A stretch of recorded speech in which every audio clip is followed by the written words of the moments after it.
Was Saturday proving to be rejuvenating for the guys? It seems like they're in good spirits. Yeah, I think so. I mean, guys are in good spirits. It's really a new season. You know, everybody knows you kind of break it into the preseason, then you got the, conference season, and now you've fortunate to be a part of the postseason with this tournament, and obviously next week the NCAA's, and hopefully further than that. But this is a great venue.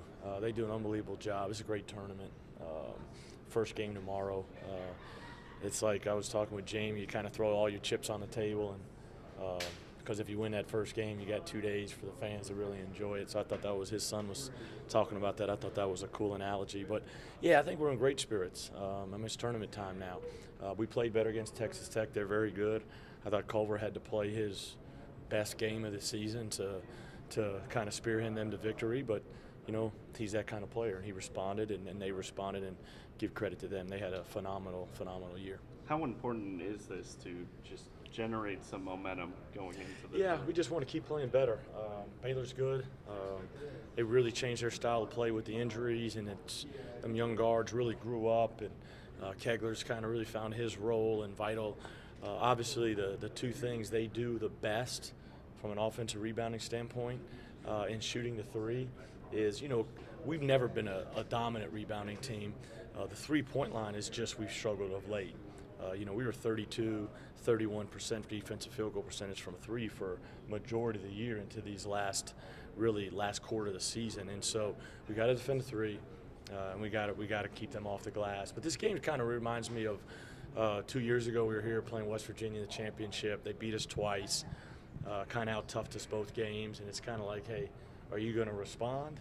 And if you respond, man, it's going to be a great opportunity and a great win for us.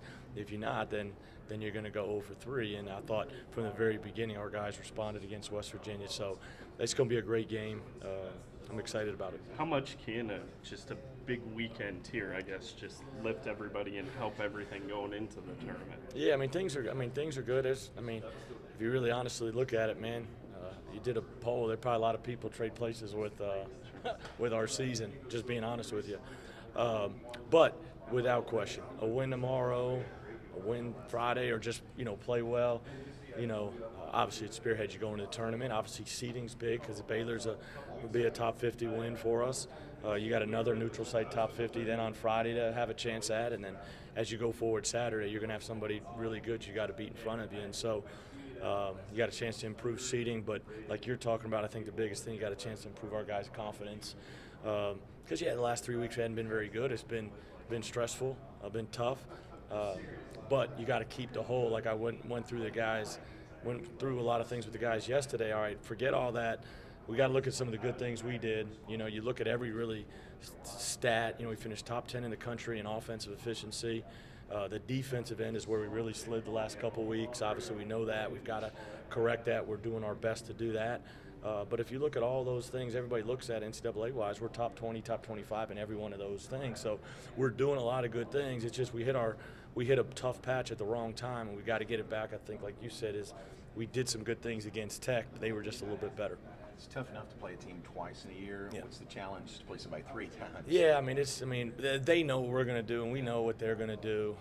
Obviously, you wouldn't have said that 2 months ago, because they are totally different than they were when they had Clark, and everything was so. Baylor's always been so post-focused, and half court. Now it's a lot of spread ball screens. It's a lot of Bandu. But you look at all their percentages.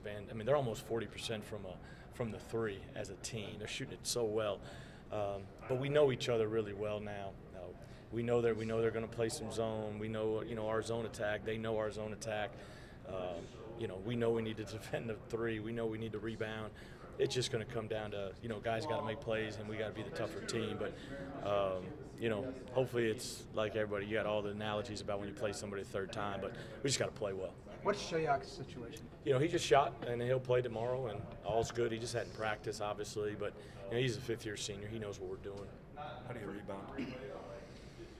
We've done it the last 2 days. We won't do as much of it today just because we've been really physical last couple days, and we've got some guys a little beat up. But in saying that, it just comes down to it's more so the weak side rebounding. We've got to really, when we get in rotation, we've got a weak side rebound. Our big guys can't overhelp off penetration. So we've got to do a great job first guarding the ball. But if you can't block the shot, we can't overhelp to put us in rotation.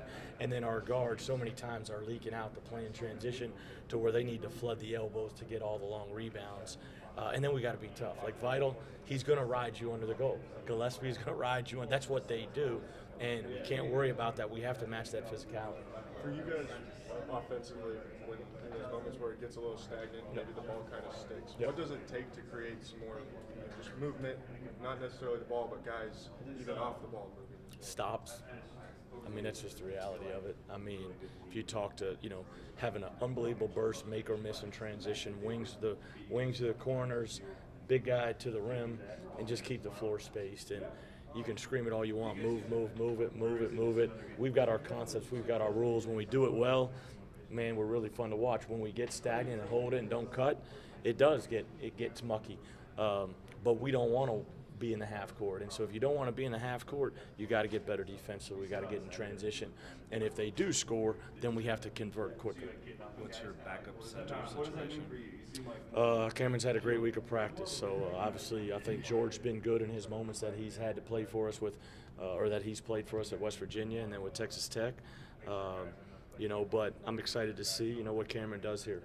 He's responded this week with a really good week of practice. This is another first for the freshmen. How do you expect them to play? I think they'll play well. I think they'll play well. Obviously, Tyrese, he's responded in big moments. Talon, all those guys. George with his opportunity. If we got to throw Zion in there, his energy in practice has been really good this week. I don't think the moment's too big for these guys. I mean, they just went through the whole Big 12. They're part of a 20-win team. They've played in big venues. Great thing about this is we should have a great home court advantage here. To go back to a couple of different things you said, does George and Cam worry you in terms of chasing block shots with those weak side rebounds? We stressed it. I mean, obviously those guys are great shot blockers, and Cameron's great, and George is going to be elite, I think. That's just kind of in your DNA, when you're a shot blocker. But they got to be smart about it. We got to continue to preach that. It's hard.